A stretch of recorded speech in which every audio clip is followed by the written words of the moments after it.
every 10 or 15 years, a film is produced that is so overwhelming, so forceful in its impact, that it becomes deeply embedded in the mind.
Persons under 18 will not be admitted.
Appreciate your choosing our theater.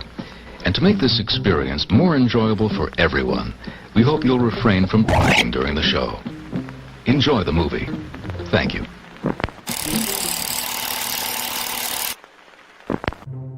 Everyone thinks because you're a zombie, you don't know good coffee. Well, they're wrong. We have very active lifestyles. It's not all wandering the countryside aimlessly or scaring passing motorists. And we all love a good cup of joe. And there's only one brew that gets my seal of approval. Deadly Grounds coffee is my guilty pleasure. Bold, robust, delicious. It's coffee that can wake the dead.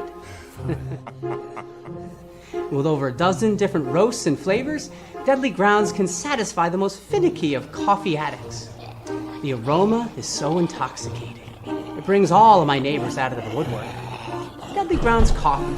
Coffee to die for and zombie approved. It's good to get a little deadly.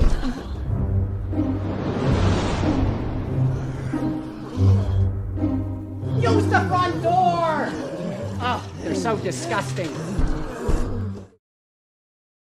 Hey, happy Wednesday, everybody. You're watching Still Toking with. My name's Leo. I'm monkey behind the keyboard here. And who do we got? We have Ben. Hey, what's how's up? it What's up? What's up? going? Long time no see. Right. Well, you're going to see me a lot this weekend. Oh, jeez. Yes. Yes. It is on like fucking Donkey Kong, brother. Should I follow the restraining order now or later? I got you back, Leo. Yeah, you back. Thank you, Jeff. Hey. Nah. That ain't no. Fuck you.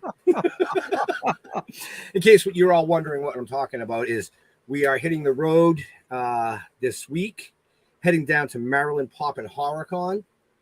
Great show. We're going to be broadcasting live all weekend with the panels. I'm super psyched to do that. But I'm really super psyched to chat with our guest tonight. He won't be at Maryland, but he will be at Tidewater Horror Convention in September. So get your fucking tickets. Get off your ass. No excuses. Don't want to hear it. All right, I'm done. Well, my rant's over. Not only September, early September, in like just a couple weeks. Oh, so yeah. So there you go. So you're going to get me for like 4 days in Maryland and then again for another 4 a couple weeks later. Then you can file the restraining order. Okay. Yeah, Jeff, like I said, yeah, Leo, I got your back. Don't worry about it. thank you. Yeah, like I'm worried about I that. got you covered. You know, yeah, it's gonna be. We're gonna have a lot of fun down there, and I'm looking forward to it. And for all our viewers, stay tuned because we got a big surprise coming out about halfway through the show. You're not gonna want to miss that. And on that, let's get on with the show. Let's bring in Mr. Tom Glynn. Wow. Did he How pronounce you guys it right? doing? Did he pronounce the last name right? You did perfect. That was great. Well, the thing is, my job is to really like fuck up the last names because that's what I do.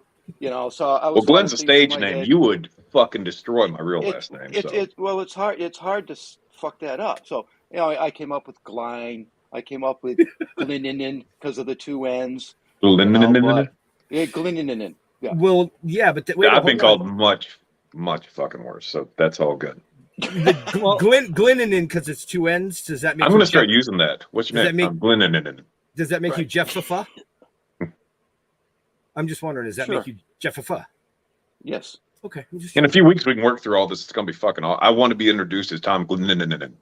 Okay, I can do that. Like I'm going to put that in like some writer or something.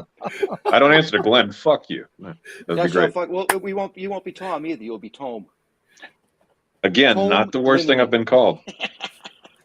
Well, you know what's even funnier? I hear Jeff Tom Glynn is also the name of the baby Sasquatch in your backyard. Right? It is. Who the fuck named my Sasquatch? Yeah, Tom's like, what? Yeah. It went right. Sorry, that one went right over. Sorry, bad joke. Bad jokes are better than silence. Go for it. I love it.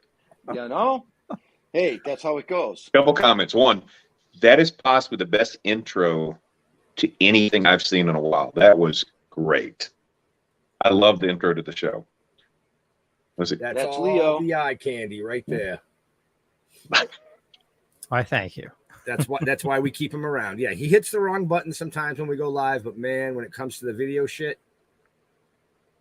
Was that you with Dean Cain, Leo, in the intro? Yes. Yep. I did a movie with him. Great dude. Just a great guy. Mhm. I'm Yeah. Dean. I'm like, I know, motherfucker, you're Superman. I know who you are. But we watched a hockey game together. Do you like hockey? No, but I will now. Right? Right? Oh shit. Are you a Superman fan? I'm a giant geek, dude. Yeah. I really am. I'm into all that shit. Oh, You you're in look- fucking trouble. Like I'm in my office, but I mean I'm gonna turn around. Like I've got so much random shit. I've got action figures, a Boba Fett, a Mandalorian helmet, a cowboy hat, a Conan the Barbarian helmet. My place is fucking insane. Oh, that's awesome. Yeah, but I'm a giant geek.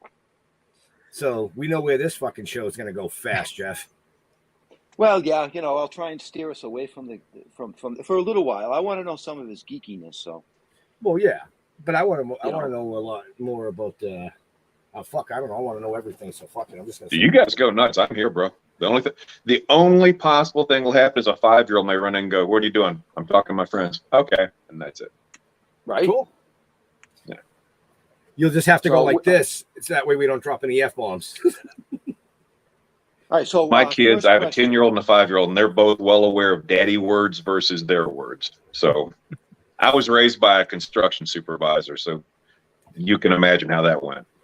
Oh yeah, Jeff and I are Like, both we're both contractors. I remember my mother had a dinner party when I was like 8, and I walk in and somebody's like, "How are you doing?" I'm like, "I'm like a motherfucker." Man, my mother never hit me, but that one time, where'd you hear that? The man you've been married to my whole life, every day. What are you talking about? Right? Yeah. But It's, a good childhood, to be clear. But yeah, Right. motherfucker didn't go over well at that little dinner party at all. No. No, I learned at the beginning that you got to drop the mother and just say "fuck her." I don't think that would have made it better, but See, I tried it when I think I was like 10 years old. My dad was a firefighter, worked for the town, so he had the construction mouth. okay. But he came home one day after work. I can't remember what happened. I think I was like 10 years old, and I did it silently. I just went, "Man, I got my ass whooped." Yeah, I would have got my finger would have been broke. His face hit the floor. His belt came off at the same time. I was like, "Oh shit, I'm dead." I went up my stairs in my room. I found my closet. I hid in the furthest corner for about 3 hours. Yeah. Well, And it didn't matter. I still got my ass whooped. no, my first F-bomb at the dining room table, I was hit by teeth. By teeth? Yeah, my dad had false teeth. He took them out and threw them at me. I'll bite you, you little bastard. That would be a hell of a punishment. Just take your teeth out, like, "I'll fucking show you, you little." What do you do to He that? fucking threw them right at me. Yep, he threw them right at me. Holy Yep, shit. damn near landed in my soup. Oh, that would have been a bad hit, man. That would have been a bad hit for sure. But anyway, All right, so Tom, where you from? Where were you born and raised? I am quite literally a cowboy from Mississippi. I grew up on a small farm in the middle of nowhere. And when I tell you Sweet. nowhere, I mean, I'm amazed it's not a ghost town. I'm fucking amazed people still live there. wow. So, did My you type grow of up place. noodling? What's that? Did you grow up noodling? Noodling. Oh, We honestly, it wasn't that bad a childhood. It was actually a good childhood. It was just, like I said, wasn't a lot of cultural references other than, honestly, I'm old enough, we had that big fucking satellite dish, like the one in the backyard, like you had a fucking plant, and I'd get to watch my little movies and shit. And it all ties in later, because I watched Creepshow as a kid and I was like, this is amazing. And then Right?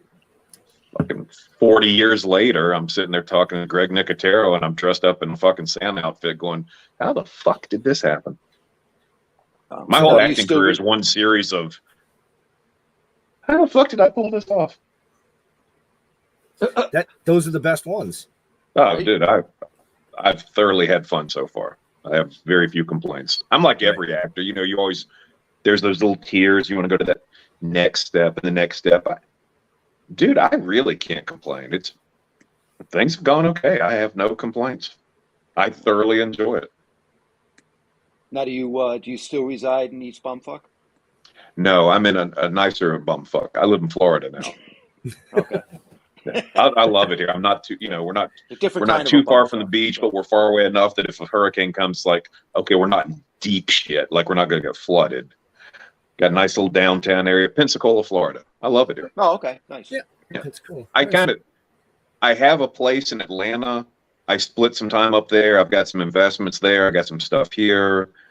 And being completely honest, Atlanta's the biggest market close to me, like a real film market.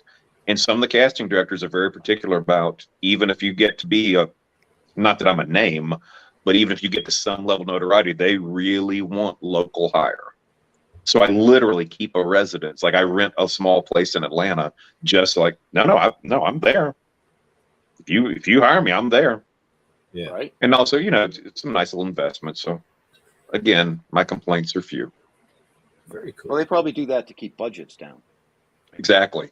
And a casting director explained it one day, and I couldn't fault his logic. Like, all right, let's say you weren't local, and I go, and hey, we book you for this film. Then the project calls, hey, could you get the wardrobe? Not for 6 hours. No, I get where they're coming from with it. And plus, it is the budget of, hey, okay. What the fuck that was, but let's go ahead. I get the budget constraints of, hey, and Atlanta has some really good actors there, so they don't have to go bring people in. Hey, we don't have to pay hotel, we don't have to pay per diem. I mean, I get it. So Right. Well, you can't beat them. I just play the game. We know that a lot of film companies have moved their production to Atlanta. So, you think it could be more like tax breaks? They probably That's huge. That's such a huge part of it. You can literally go state to state and go, how much film is here? Well, how much money are you look at a producer, how much money are you going to save me? Atlanta, Georgia has great tax incentives for films, and that's why everything's gone there. If something ever changed, I'd be shocked because there's so much infrastructure built in there now. Like they've built huge studios. Tyler Perry has a fucking compound. Like you can literally, during COVID, he was the first one filming because he was like, hey, test the actors. And he literally just kept everybody on set because he literally has like a campus. Wow. He'd have food trucks come in and people were just living there. So he was probably the first person to come back after COVID. Although I would like it noted, Creepshow was right in that mix. They were like, no pressure. But if this goes without a hitch, we can start filming The Walking Dead again. I'm like, okay, so you don't want to be the guy to walk in and go, Right. Yeah, so that was, no pressure there, but it was a cool experience. All of it's been cool. So you mentioned Creepshow a couple times. So tell us, how did you land that? How did you land that role? That's actually a pretty good story because they had already booked the whole thing. They were going to start filming. COVID hit. I cannot remember for the life of me. I want to say it was a cast member from The Walking Dead. They had booked as Kringle, but went to Canada, and they started talking, all right, we're going to start trying to film again. Well, they couldn't get the guy back. Mm-hmm. And we'll get to this in a minute, because when I put that suit on, I could tell, well, this wasn't fucking made for me. So they actually just put out auditions just like you would any normal role. Right. My agent, send me, hey, you got this audition? I start looking at him like, director, Greg Nicotero. I'm like, okay, let me. And it was under some fake name, like something like The Hills or The Mist or something. I can't, like they do with a lot of the Marvel projects. You'll read for something called, hey, you're reading for Norm. Okay. Then like a year later, you're watching Spider-Man and go, motherfucker, I read for that, Right. So I just happened, this casting director says specifically, we don't want props or costumes. I'm like, it's fucking Santa Claus. I just happen to have this weird, I guess you call it this biker Santa thing. Like it's this big red leather outfit from some Netflix movie. It's a Santa outfit, but it's like this creepy, like it looks like a big biker outfit. Right. I'm like, fuck it. I put on the whole thing. I've got long hair at the time, so my hair's down on my face, and I do the audition. And it's you can be a little over the top with it. So I submitted it. And honestly, I forgot about it. Like 2 weeks later, my agent calls me and I'm like, yeah, I got your email. She's like, that's great, but that's not why I'm calling you. And I booked it. Just like, so simple as that. Wow. And later on, and when I got to know Greg, he told me like the second I saw your audition, it was like, boom, that's it. So it was very cool experience. Got to set. Everybody's great.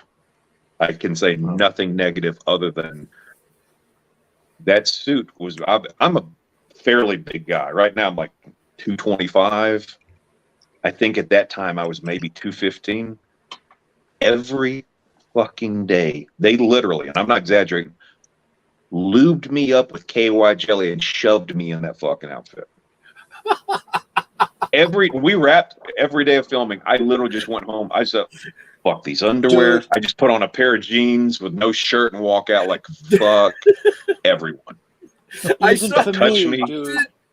I just go and shower like fuck. That was too much information. Well, I mean, no, there could have been way more, like what it reminded me of, but So yeah, they you are- literally had to okay, just well, lather me in KY obviously jelly, you just are shove me in that outfit. I just saw Jeff's face when he said that. He closed his eyes, he shook his head, and he got that shit-eating grin, and I was like, don't you fucking dare. There's an Oh, analogy that's- there, sure. Yeah, Oh, so it was many implied. things I was going through leaving the my head. implication. Oh boy, wait till I see you in person. What, are you going to lather him up? No, I'm gonna bring him latex, spandex. Yeah, put this on. Yeah, I'm sure that'll be the first thing somebody would. Hey, good to actually meet you. Oh, you what? Okay. Right? Oh, Jesus. Oh, cool. That's funny. That's funny. That's a great story, though. I like that. But That's funny. it was a great experience, and that because most of the stuff I've done, I've either been a big character in like more indie films, smaller budget stuff, or I've been more of a day player or a smaller part in big budget stuff. So I've gotten to work with some really talented people on different levels. So Right. Creepshow is The movie- Creepshow's the one where that's the one I've got the most notoriety from. It happens to be in this genre that I love. So Yes, yes. But I remember watching Blackwater, and I love Blackwater. That was a Really? great flick. Yes, I love that fucking movie. I can talk about that one all day. That was interesting. I will tell you this. I don't know what you've heard differently. Jean-Claude Van Damme, who, in my experience, was one of the nicest people I've ever met in my life. He could not have been nicer to me. Mm. I have heard that he could be difficult to work with. I went into it like, well, let's see how this goes. It was that was actually, I think, my first feature film. That was like kind of my break. Mhm. He was out of his way nice, just super experienced. Wow. I never ask people in productions who are higher than me in the production to take a picture. I try to be professional. I just like, hey, I'm here to do my job. He's the only lead I've ever gotten a picture with because he literally goes, hey, come over, let's get a picture together. I'm like, okay. Well, that's cool. Yeah. Yeah, Yeah, he's a that's cool. super guy. I can't. So He didn't on know the any of his flip- lines, but he was a super guy. on the Now, flip is he side, tall? No. Tall? No. No. No. but on the flip side, how was Dolph Lundgren? You know, it's funny. I've met Dolph, but not on Blackwater. He literally came in for a weekend, shot all his scenes, and bounced. He's like, any scene you see where we're interacting with him, we're talking to his double, or I'm talking like there's some scene where he's in a cell and like we're outside the door. He was back back in LA or wherever. But another film that came up, God, right at the beginning of COVID called Castle Falls, Okay. that he did in Alabama of all places. I got to read for that. I booked it. It was the weirdest story because they're like, we want to do in-person audition. Okay. So I drive to Birmingham, Alabama, get there. They're like, well, Dolph's looking forward to meeting you. I'm like, oh, he's fucking here? Like Right. So yeah, I walk in, there's Dolph Lundgren, and then I have to explain, we sort of did a movie together. And he's like, what? And we talk about Blackwater. He's like, oh yeah. Because it's not a masterpiece. It was a lot of fun. It beat Mission Impossible in China. True fucking story. Right? It I thought they was a made some great money. movie. Yeah, It was Oh, it fun. was a great movie. I will Yeah, tell that you, was when I cool. watched it, it turned out, because we had our little running joke, because we're supposed to be on the submarine. We're filming it in this abandoned school for the most part. We shot 2 nights on the actual submarine. The rest, like, everybody's standing around going like, this does not look like a fucking submarine. And we're like, yeah, okay. Right. It was interesting. I'll say that because I don't want to because again, JC was wonderful to me, but man, if a line was more than 5 words, he was like, what was it again? he was there. He was like, I'm here. I'm going to do my job. But there's a lot of cue cards and a lot of director feeding lines. Wow. I have no problem saying that. He was, but again, absolute sweetheart of a human being. His whole family was great. I expected some weird dynamic, and his family was the most traditional. His son loved him. His wife loved him. He loved them. They were like this big, happy family. I was like, I did not expect that. Right. I heard all these stories, awesome. and I was like, no, they were. His son and his wife are some of the nicest people I've met in my life. It was just like this weird. I got semi-adopted for a few weeks. They were just great.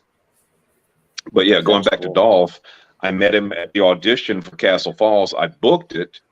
Then something happened. They said, well, we're going to have to cut you. We found this guy, local hire. Okay, fine. Then COVID hit, then the whole thing got canceled. Then they started filming again, and they said, well, now we want you for this other part. Dolph really likes you. Great. But then the way it was explained to me, there was an investor who pulled out because of some financial issues following COVID. So they really had to cut the budget, and they literally cut. And from what I saw of the sides and the script that I saw, I want to say they cut literally a third of the characters out of that movie. Wow. Yeah, so I don't want to say it was a bad movie, but I think it would have been so much better if that hadn't happened. Like the script I saw, I was like, this looks cool, looks fun. And then I saw it, I'm like, man, they really had to pull back on this. So, but that's the industry, so. Well, you got to do what you got to do. That is true. And with a lot of the films I see, I mean, it's a business, It's weird because you get to see on one side of it, you see super artistic people who are committed to, like, this is going to be my performance. It's going to be, they don't give a fuck about the business side. Then on the other end, you've got producers who are literally like, I don't give a shit about the story or that there's a formula and a profit margin. I'm worried about distribution, investors, and our bottom line. And that's it. And then you have God bless the director who's got to make these two things work together, which is one of my good friends in the industry. I've worked with him several times as a director, Tom DiNucci, and I will tell you, there are times I've looked at him like, how are you not just a fucking alcoholic? He's like, well, brother, it'll test you sometimes. Because he's got like some super artsy guy calling him at 2 a.m. saying that his feelings are hurt. Then you got a producer over here just, hey, we got, this many hours, we got this person on set for this many hours, boom, boom, boom with the money stuff. And it's like, you got to make those things work together. And dude, you don't have enough money to get me to do it. Everybody's like, I want to be a director. Hell no. Mm-mm. No chance. No. I like showing up, going to Crafty. Here's my words. Oh, I'm going to play make believe a while, and they say that's a picture wrap, and everybody claps and says your name. You're like, oh, this is really cool. Then you go home. So, what was your favorite role? I've enjoyed all of them for different reasons. I'm going to say Creepshow just because that's probably the one I get the most notoriety from. It opened up a whole different avenue of things for me that other stuff hasn't. And honestly, the crew was just phenomenal to me. Greg, and I'll sing Greg's praises all day. Have any of you guys actually met Greg Nicotero? No. But our affiliate, which is Diamond Productions down in New York, Bill Diamond himself, he's actually friends with Greg. Let me tell you, Greg is just the nicest guy. I was blown away by what just a good person he was. Like, invites me like, hey, we're gonna have some people over. You want to come over? Greg didn't know me other than I'd worked with him a few days. Like, yeah, sure. And just invites me in his home. Is like just showing me around. Imagine a teenager who loves horror movies wins millions of dollars. You got Greg's house. Like, it's just horror stuff everywhere. Like there's a legit zombie from The Walking Dead just sitting in the corner. I think he has the original table from Young Frankenstein in one of his guest rooms, like stuff like that. It was just like, this place is awesome. Right. I'm sure his neighbors like, what the fuck? But I thought it was the greatest place I'd ever been. It was like Disney to me. But just a night. He was genuinely concerned about me because the suit, honestly, it got hot filming that. So he'd like, hey, you doing okay, buddy? And hey, man, you're doing a great job. Everybody loves you. You're a trooper, Tom. Everybody loves you. The one thing that kind of was touching, we had to do pickup shots. They could have put anybody in the suit. I mean, I don't do anything that day. He's like, I want you to get another payday. I said, if we have to use somebody else, fine. But first, make sure Tom Glynn's not available. That meant a lot to me. Because that's an extra SAG day. Plus, just, that you feel appreciated. Mm-hmm. Yes, just a cool guy. I got to see his band play. Ooh, I want to say it's probably been a year now. They had a show in Atlanta, The Rocking Dead. Highly recommend you check them out if they ever play anymore. I'm not going to comment on that. Yeah. I didn't think you would. No, not at all. Hey, Leo. I'll ask you later. I'll fill you in person. Perfect. Good. Fine. Leo. Yes, sir. We got bills to pay. Special. Yeah. So is it just that one, or is there something else you want me to run? No. Okay. That's like 2.5 minutes, so that kills all both commercial spots. Yeah, let's Okay. just we'll Go ahead, Jeff. Put the camera on, Jeff. Why? Because we've been talking about this for a while. So what we're about to show you is something we've been working on behind the scenes.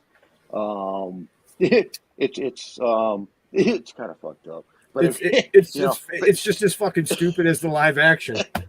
We had a lot of fun. We actually, I'll give you a little. No, I'm not gonna. Fuck it. I was gonna give you the tip, but. So you're just shafting everybody. Yeah, I'm just gonna. I'm gonna shaft everybody. That's so. We had a lot of fun with this, and our guy did a great job. Dal, thank you. So Leo, let's show him what's been going on. Hey, dude, I need a fucking break, man. All you do is cry. Fucking hiking for hours. Well, there's a bench over there. Let's go take a seat. I ain't gonna sit on that. You know how much ass has been on that bench? I'm gonna sit on this rock. All right, sit on the rock. So, what the fuck are we gonna do now? Fucking get high. Yeah, I like that idea.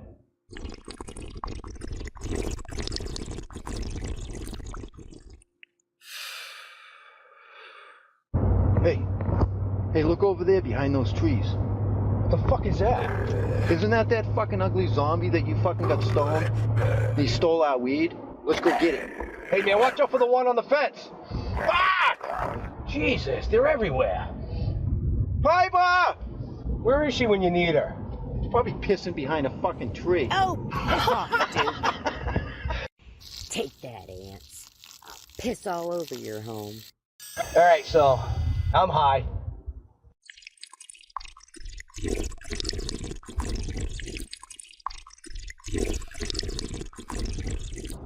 Woo! I'm high. There's a dead zombie over there now. Yeah, I see him. Well, I guess. You ready to start hiking again? Not really. Where the fuck are we going? That way. That way. That way. All right. Pipe up! Did you girls miss me?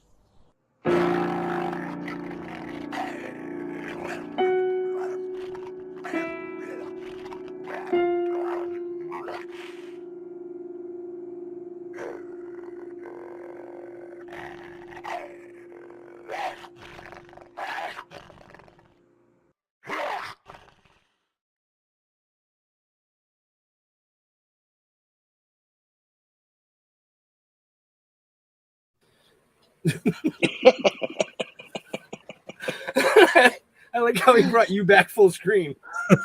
Yeah, I was. Thanks, Leo. You're welcome. Yeah, no, I actually laughed at myself.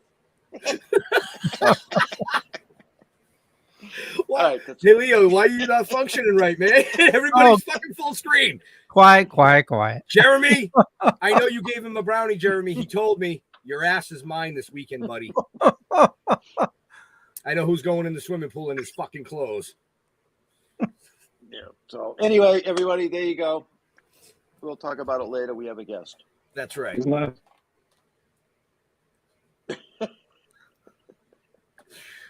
So you said you geek out a bit.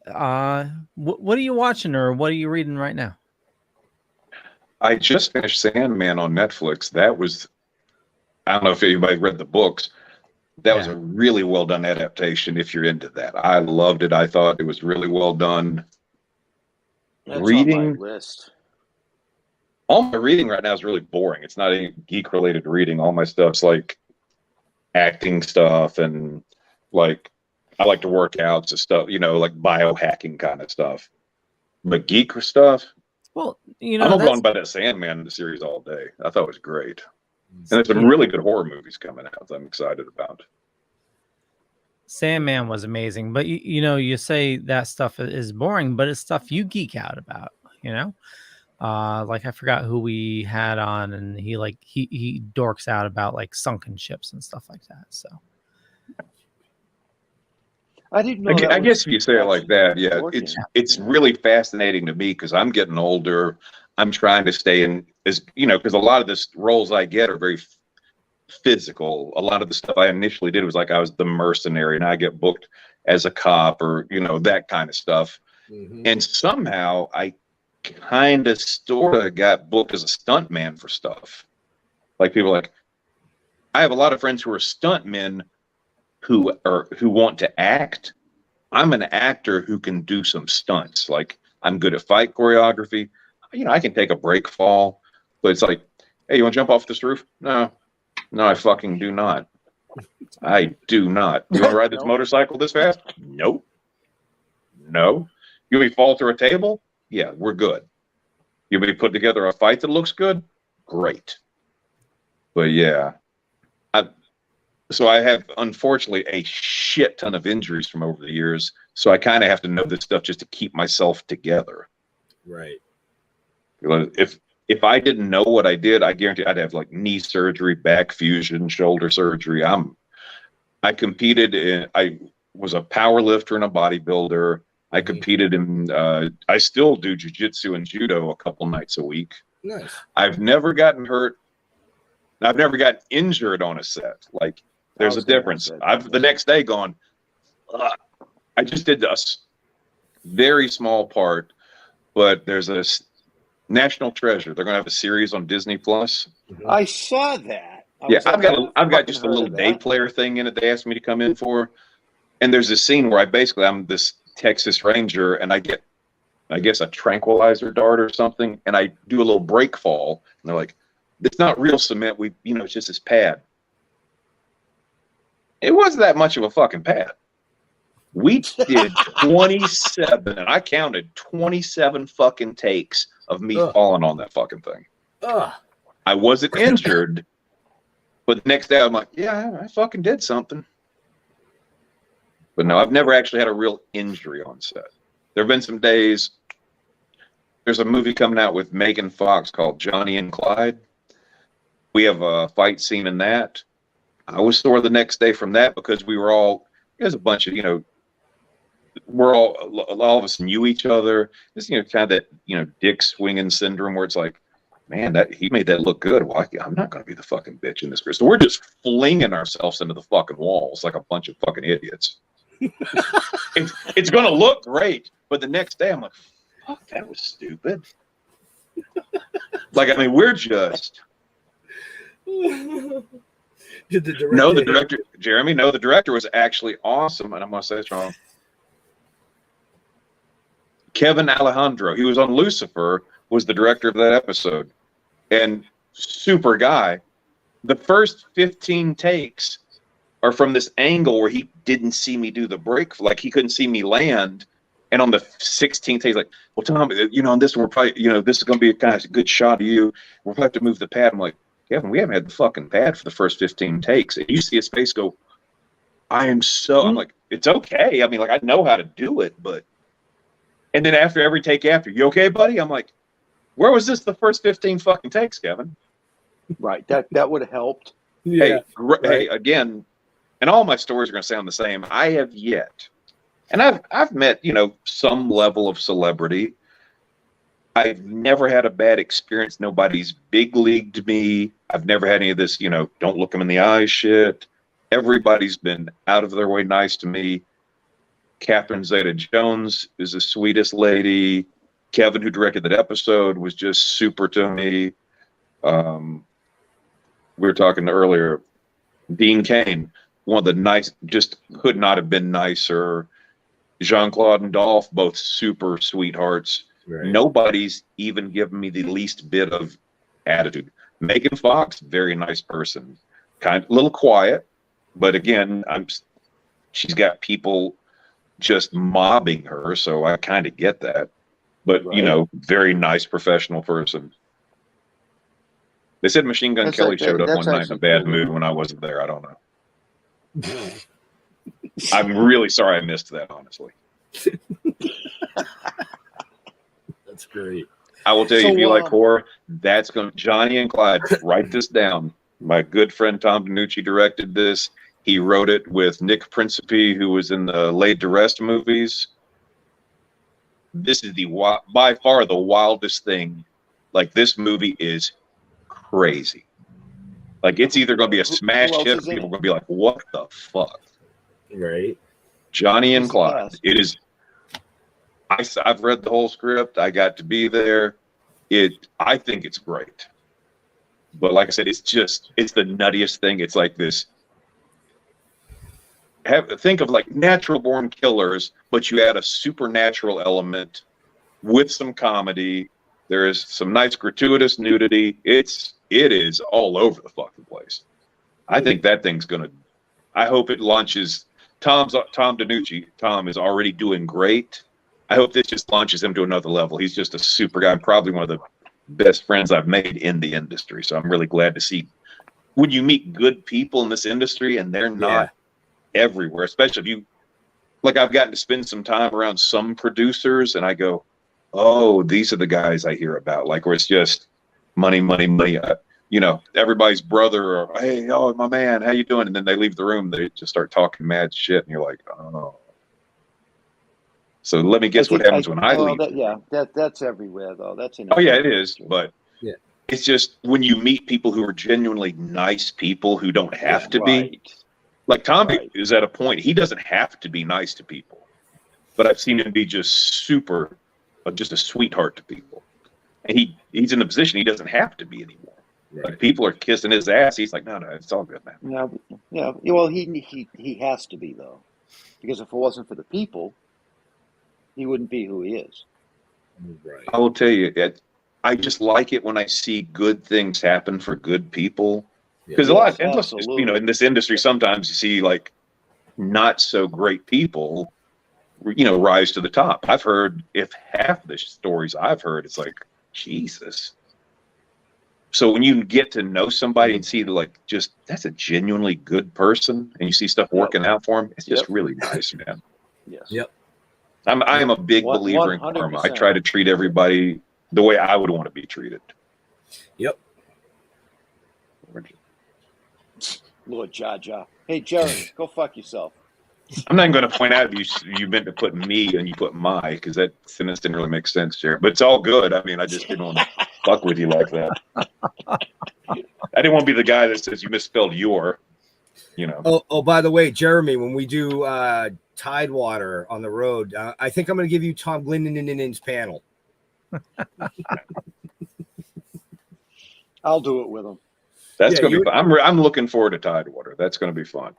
Yeah. We're going to have a blast. That's going to be great. And like I said, I love meeting people who genuinely love horror. So it's good. I'm also easily entertained, so I'm going to have fun no matter what.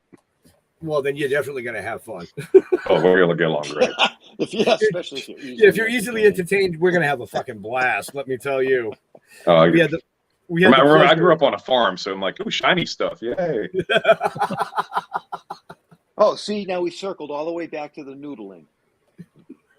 You're in this fucking we didn't do this shit. We actually had running water. Fuck you. No. The noodling. Don't you know what noodling is? Isn't that where you have the stick to find water? No, No, that's noodling is dowsing. noodling is when you catch catfish with your arm in the rivers. Now I remember that, and honestly, as fucking ridiculous as it sounds, I think I had somebody in my family who could do that shit. Wow. Am I right, Leo? Right? Yeah. Fuck Yes, that. you Go are. big thumb, smoke a ton. Right. No wonder that didn't go over good at the beginning of the show. Nobody knew what Well, I was kind of fuck listening it like, meant. well, either way, it was like, that's some redneck shit. What are you talking about? Which is where I grew up, but that's. I think I actually know somebody who would do that shit, like catfish. Yes. Yeah. No. Yeah, I love that shit. No. Go Look, do it. I'll do it. Oh, you can have that. No, you can have that shit. I actually, no, but. All right. I'll do it. You As go long as I have little noodling. catfish. You go noodling. I'm gonna sit on the show with Tom, and we're gonna videotape it. That sounds like a plan. Right, Okay, and then when I catch it, I'm going to bring it up and slap you both in the face. dude? That thing's gonna drag you. I will tell you water. what, if you catch a fucking catfish with your fucking hand, you can fucking hit me with that thing as hard as you want. I think you're gonna. Have you ever even seen a fucking catfish? That sounds like a bet. That sounds like a bet. I've caught catfish. Okay, I didn't know. Not everybody. I grew up on a farm. Again, we also had I a grew up pond on with a lake in the catfish. middle of Well, people nowhere. don't realize you can get finned. Those things will fucking cut you. Yeah, I mean, you're talking a mouth about that big around, dude. That's gonna swallow you. Dude, some of those things get up frighteningly big. Oh yeah. I've seen one. I was like, this looks like some dinosaur shit. Like you're genuinely like, get that thing the fuck away from me. Why do you think I only swim in pools now? When I sit, you can noodle on a smaller scale. Maybe it's called niddling. I don't know. Oh, what are you gonna? But I catch? should be able to catch the little fish with like a finger. You don't have to use your whole arm, right? I'm gonna let the obvious just slide here, and you're like, I'm gonna go a little smaller than my hand. I'm like, don't get finned. Is all I'm saying. I don't want to see you get hurt like that. I would. I No, think it'd be fucking hilarious. Well, yeah, but you guys know. I'm like, dude, that's pretty harsh. I'm gonna bring this back on. I'm gonna bring this back on track. You are, because I had a question too. All right. Well, ask your question. Go ahead. Okay. And then I'll ask mine. Okay. Well, mine's mine gonna change the topic. So go ahead. Well, mine was gonna change. Well, whatever. Not like Well, mine. you two fucking. What the fuck? Are you married or something? Leo, ask your question. Okay, so you said you got some action figures and stuff around. Is there anything that you're currently collecting, or is there something you're looking to get? Not really specific. My attention span runs like, so I just find stuff that I find interesting. Like if I'm looking right now at what this setup I have in my room, in my office, which is hilarious because if you look at this place, it's a large room. My wife and I made this deal. This is your half. This is my half. So in my half's all this geek shit, a gun vault, it's the guy side. Her side's like peace signs and art supplies. Like you can see the line in the middle of the room where it's like testosterone injections start. But right now, like I got a House of Thousand Corpses, like Captain Spaulding action figure in the box, and like the Conan the Barbarian and Thulsa Doom, and let's see what my personal favorites, and I just happen to find them online. There was a cartoon series called Golgo 13. Oh yeah. I've got like these little action figures from that. That's probably the geekiest thing I own. And like I think a statue from the Baki series, like of the dad Yujiro. I think that's the. God damn, I'm getting pretty geeky just talking about this shit. I hear myself talk. I'm like, I need to call my wife. Go, do you sure you still want to fuck me after listening to this? But no, it's a tie between the Golgo 13 figures, and I've got a Japanese figure of a MMA fighter named Rickson Gracie. He's like he helped popularize Gracie jiu-jitsu in this country. Mm-hmm. So I've got a little Japanese figure of him that's still in the box. I think that is the geekiest stuff I own. Nice.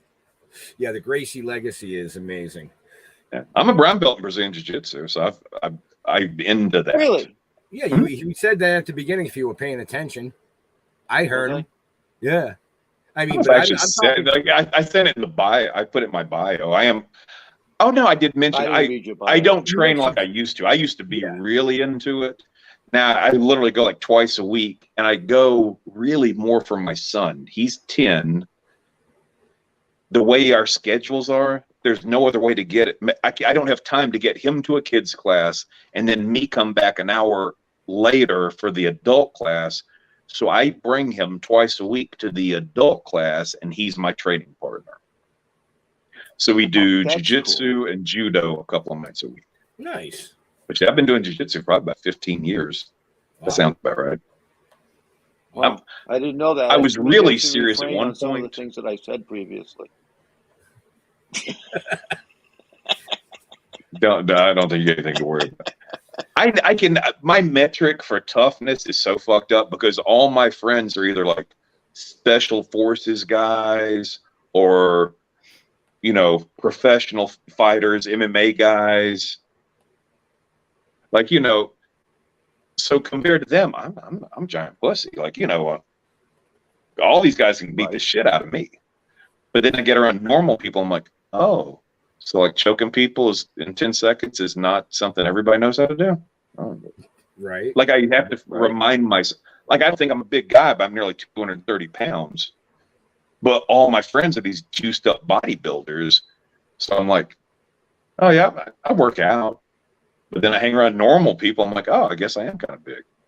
That is that kind of metric. Right. Like I don't have a realistic concept of myself until I get around normal people, because none of my friends are normal. They're not by any standard. They're just big. Right. He fits right in here because like we're so far from fucking normal. It's not even funny. Well, like when I go, right. like if I go, let's say I have a business partner, we do some stuff together, like some real estate stuff and some other things. Hampton Roads area. No. Is that an inside joke? No, I don't. No, that's where Tidewater Horror Convention is in that area. No, I've never been to Norfolk before. I've gone through Virginia. I've never been to Norfolk before. I'm looking forward to that. Yeah, that's going to be a great time. Yeah, I'm really excited. But like I said, I love meeting fans of horror. Every time, you know, the times I've gotten to do things. Let's see, so Call of Duty Legends. Oh my God. See, I that one got me for some reason. Jeremy. I have to say I thought that was a typo, and he said we're OCD Legends. Well, that too. I got it pretty. I'm like, no, Call of Duty. I'm like, my son would have more appreciation. I'm constantly like, you know, we have this rule in the house, like you get an hour of screen time, however you want to use it. You know, and he loves. I got him a PlayStation 5. He loves that fucking thing. It was probably a bad idea. He's like, 5 more minutes, Dad. 5 more minutes. I'm like, you said that 5 minutes ago. No, because I'm glad he. You know, if you enjoy it, great. But I'm also like, we also got to get you in the real world, so you're like, can do. I'm not trying to make a little fucking psychopath, but you got to know how to take care of yourself. I got bullied a lot as a kid, so I'm very particular about making sure my kids know, don't ever start it. But if somebody does something and you finish it, I'll be the first one up at the school going, okay, what's the problem? Right. Let's go get ice cream. That's You how did I the was right thing. raised. Yep. Right. That's exactly how I was raised. I do want to know a little bit about another movie you were in because I'm big into the military stuff. I love military movies of all sorts. But you played a role in A Soldier's Rest. Is that correct? That is funny. I literally was talking about that. My business partner, who I was mentioning earlier, he's the other lead in Soldier's Rest. Okay. We met, I think we started out around the same time as actors. He's a very successful businessman. He wanted to become an actor, but he's so busy with his very successful real estate ventures that, you know, he's still kind of working his way up. Right. Not to say that I'm not, but I'm, you know, if there's a tier, I'm ahead of him.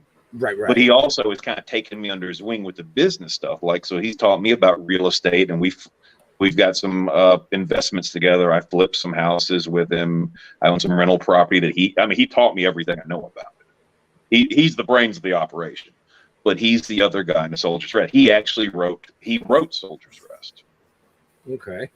Yeah. We got some good recognition of it. It made some rounds on the film festival because it's a pretty dark, it's a very serious subject matter. Well, it is. Yeah. I mean, I haven't had a chance to watch it, but I did read the plot outline to it, and I'm like, this is on my list to watch like now. I think it's like 12 minutes, man. Your excuses are pretty limited.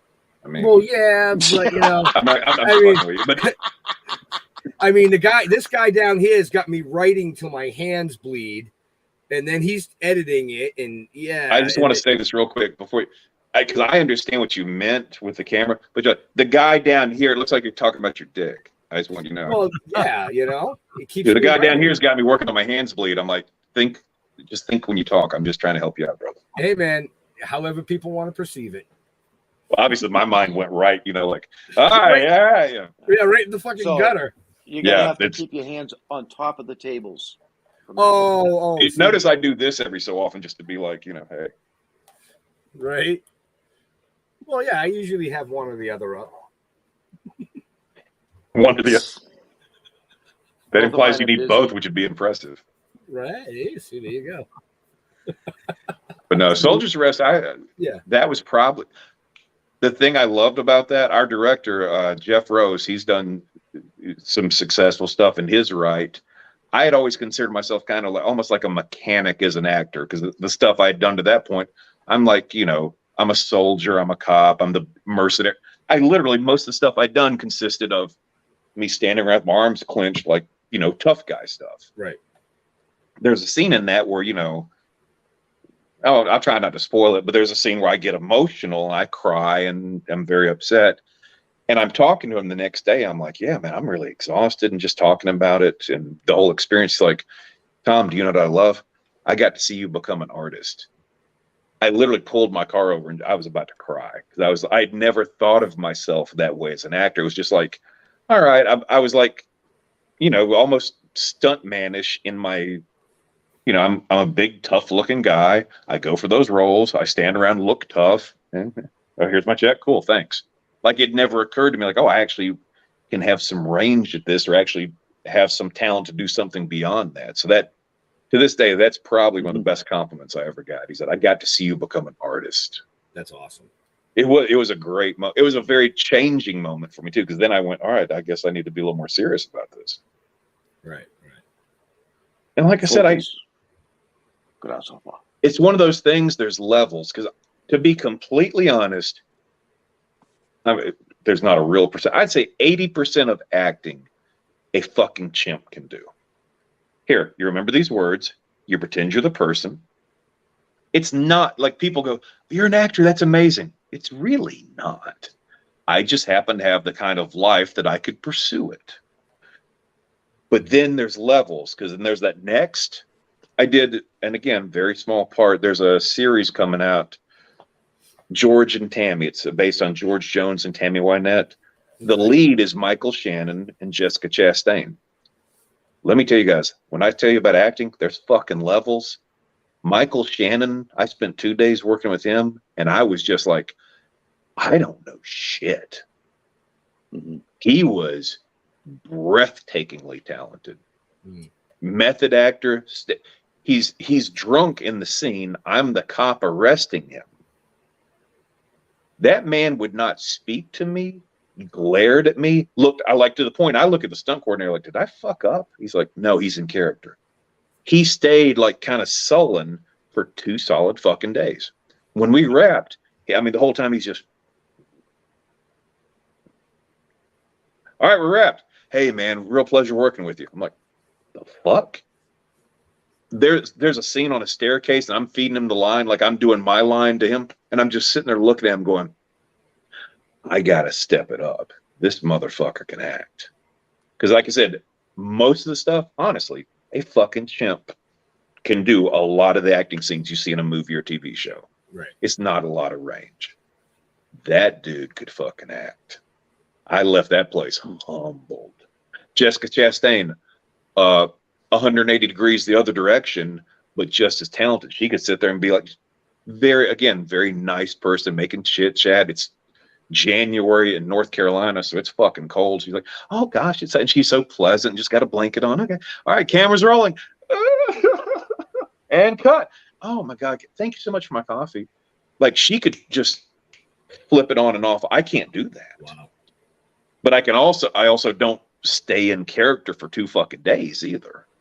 Right. I'm somewhere in the middle, but it was really interesting to see that dynamic. Like, there's levels, and those two, I was just like, shit, because I couldn't do what she did, because she could turn it on like that. I need a minute. And I'm just telling you, that standing on that staircase, doing that scene with him, and just, this take time, I'm just going to stand behind the camera and I'm just standing there watching him, and I'm just like, fuck, I gotta go to some more classes or some workshops or shit. Fuck. He's probably, and I've been blessed to work with some very talented people. He's probably the most talented actor I've met, as far as just raw talent. Fuck, I cannot say enough about how much I was impressed by him. That was my story. Silence. Yeah, that was like he left the room speechless after that. Yes. But no. Okay. Just like I said, yeah, the way he just stayed that way. And then when we wrapped, hey man, pleasure. Thanks for taking care of me. Cause it was sort of a stunt, because we're on the staircase and there was the potential of, him falling. He's like, hey, thanks for taking care of me. And, couldn't have been a nicer dude. But when he was on, I genuinely thought the guy was pissed at me. Okay. That's kind of funny, actually. Yeah. Yeah. Well, it's interesting because I've made such a weird variety of friends through acting. Yeah. I can genuinely say, like, I would go so far as I'm friends with the lead singer from All American Rejects, because we did a movie together. Nice. Like, it's like such the most random stuff I can say. Like, somebody would be listening to Dirty Little Secret. I'm like, I know that guy. And they're like, what? I'm like, he's a sweetheart.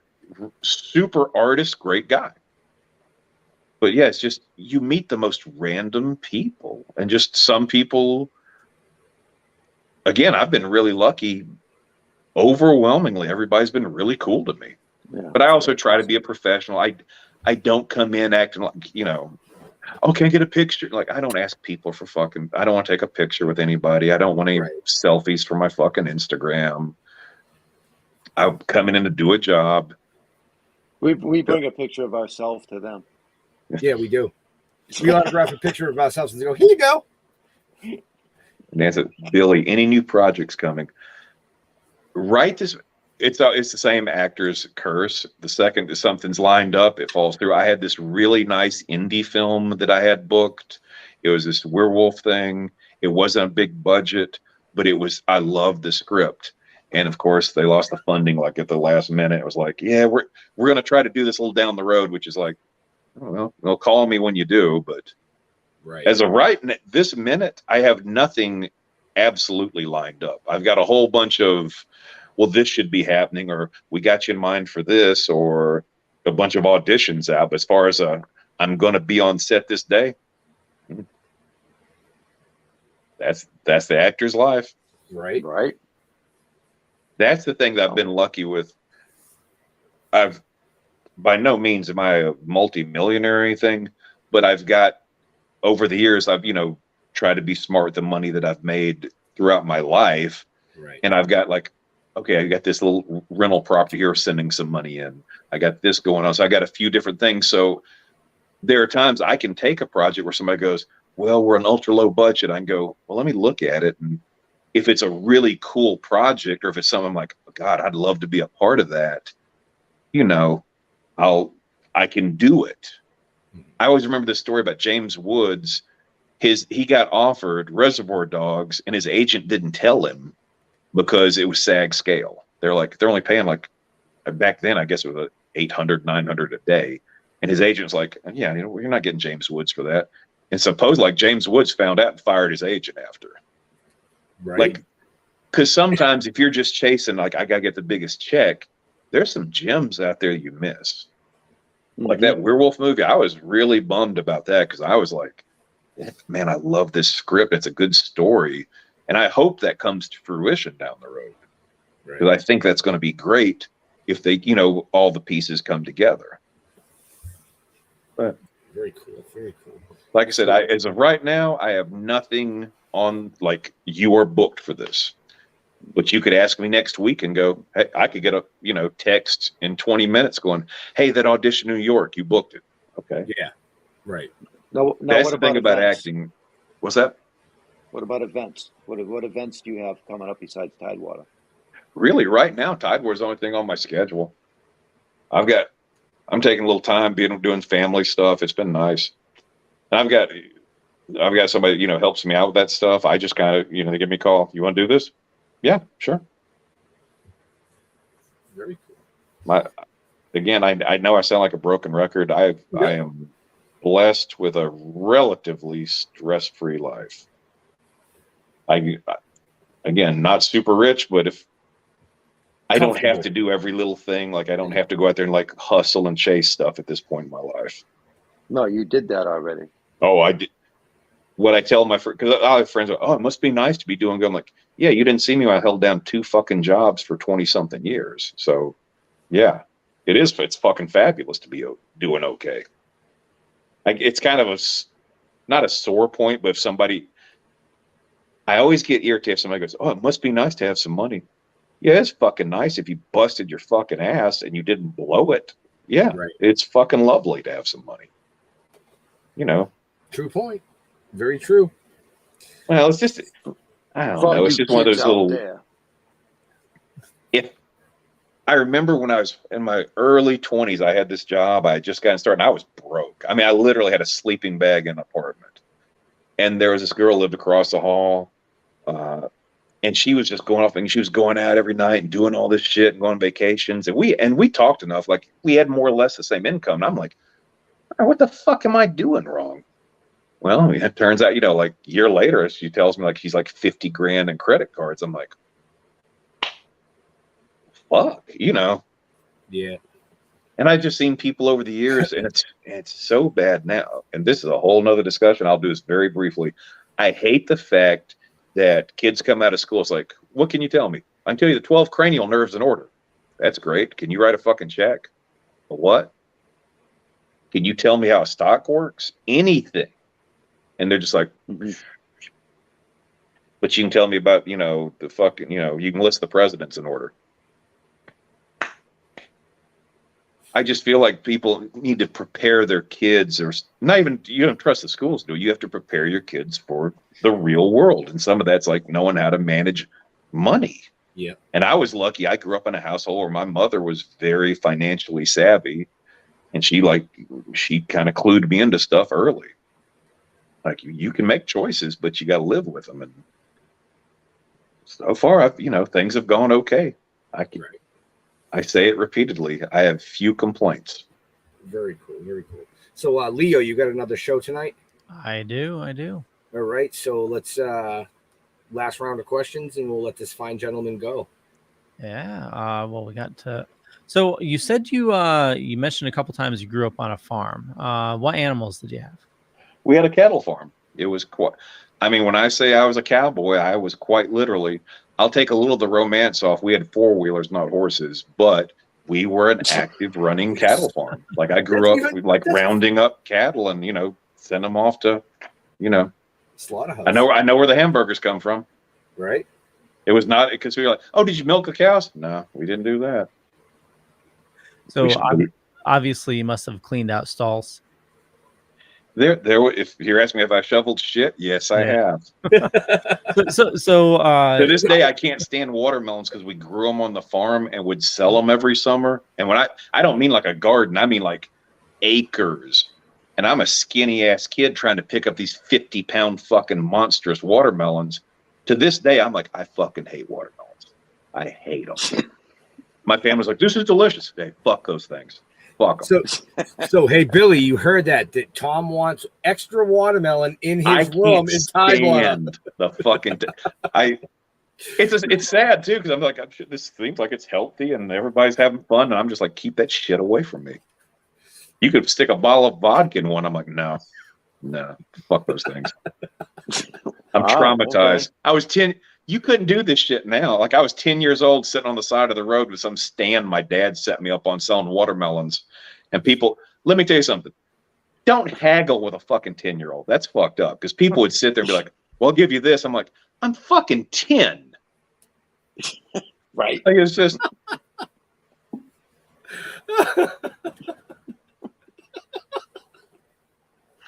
Awesome. Yeah, that was my farm experience, shoveling shit and hating watermelons. Well, when I grew up, we had 3 cows. You know, nothing. It was a small family farm, and you know, just I was going to ask, you know, also growing up with cows, when you're driving around and you pass manure, like, you know, normally if I'm like in a car with like, you know, some people that didn't grow up on a farm, they're like, oh no, that's terrible, but it doesn't phase you. You like Leo, the smell of did you just shit. say you like the smell of shit? Cow shit. There is a difference, and he's actually right. It's a distinct, like a cow pie, as we called them. Yep. Like I can drive by a farm and go, yeah, childhood. Yep. Whereas everybody else is like, I just smell shit. I'm like, well, say what you will. Yeah. But my dad was also a construction supervisor. When I was 15, he had me pouring concrete on a sewage plant we were building in Mississippi. So in July, in Mississippi, I'm wearing jeans, a shirt, and a hard hat, pouring concrete next to a giant pond of shit. Oh, wow. So when people tell me, like, yeah, it's going to be a long day, I'm like, I'm good.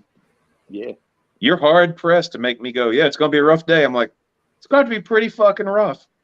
It's got to be pretty fucking rough for me to complain. Wow. To be fair, it's the best thing my dad ever did for me because I learned what real work was. Mm-hmm. So now I'm like, oh, we got a 16-hour day on set. Okay. Do I have to shovel shit? Well, no. Okay, well, fuck. I'm golden. Do I have to stand there and smell shit for 16 hours? No. To be fair, I've had some days on set where I'm like, this is, because people are always like, oh, isn't that glamorous? Or Tom Cruise caught a bunch of shit years ago. No, I don't want a fucking watermelon shot, Billy. I'll no comment the shrooms, but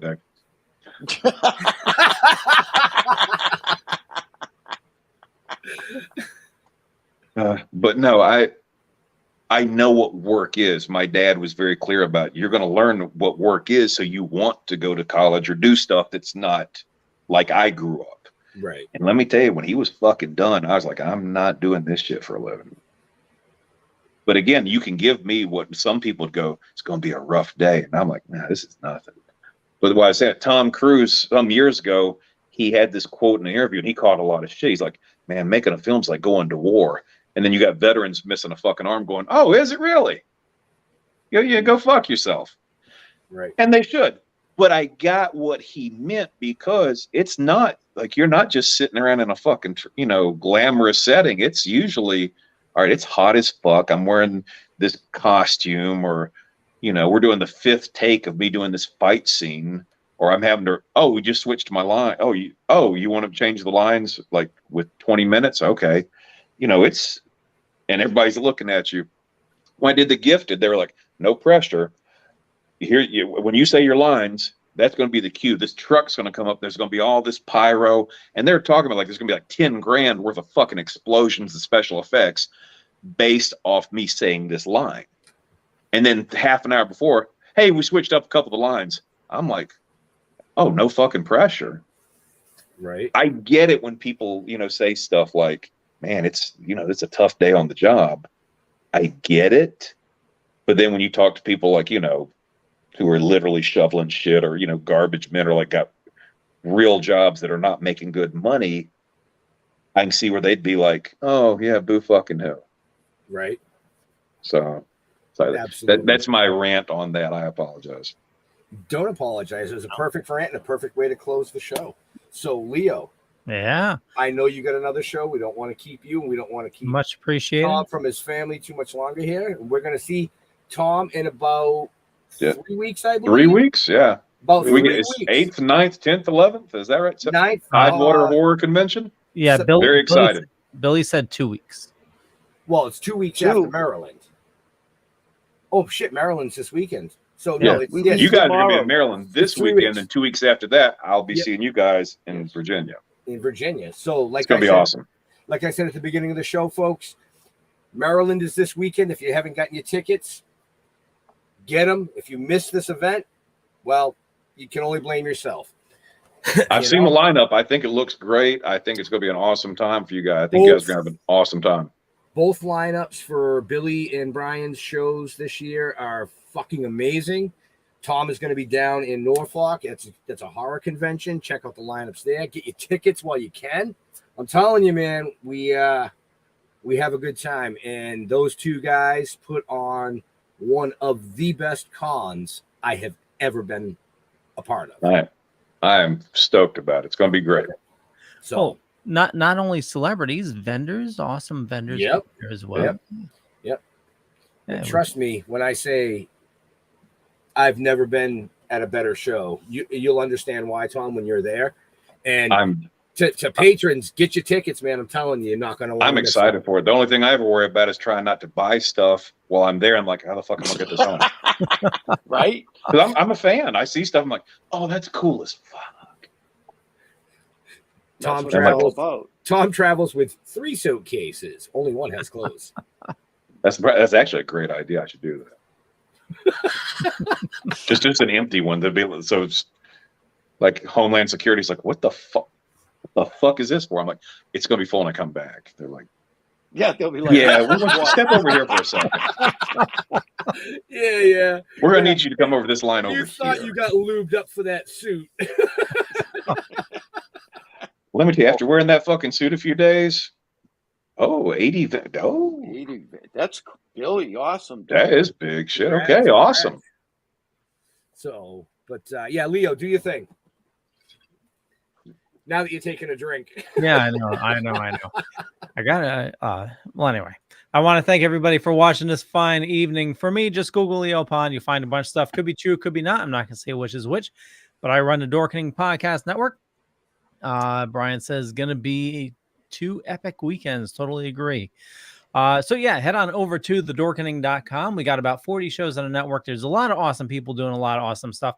We're gonna actually be doing another live show at 9, so tune on in for that. And so, Tom, where do you like people interacting with you? Really, the acting stuff mostly promote on Instagram. That's at Real Tom Glynn, GLYNN. That's the best way to follow things with my career. So that's my number one thing. Awesome. Jeffrey. Go to stilltoking.com. Stilltoking.com. I'm high as fuck. Tom, you are awesome. I had a lot of fun. You're just yeah. I'm so fucking big. We're gonna have fun. Oh man, all I gotta say, Jeff, is 6 a.m. I'm gonna be sitting outside your house. So 6:30? Nope. 6 a.m. 6 a.m. man, we're hitting the road. 6 a.m. We already talked about it. You confirmed the time, man. I'm just saying. So as high as a kite as that you. Well, I'm driving anyway, so it doesn't matter. You'll still be fucking high at 6 a.m. So wake and bake, yeah. Right. He won't even have to. He probably ate a couple of edibles. Yes, I know I'm number one. Thank you, sir. Thank you. But yeah, like Jeff said, check us out at stilltoking.com. Everything is on there, from the comic books to this amazing show that we run, all archived there. The film series and now the animated series is on there. Yeah, we want a huge shout out to Tom for hanging out with us tonight, taking time away from his family. It's a pleasure, guys. Thoroughly enjoyed it. Big shout out to Billy and Brian. We look forward to seeing you guys tomorrow and getting ready for this crazy weekend down there in Maryland. And most importantly, to our veterans and first responders, we want to thank you for doing what you do every day so people like us can do what we do. Stay safe. Amen. We'll see you Absolutely. next week. We're out of here. Peace. Thank you, guys.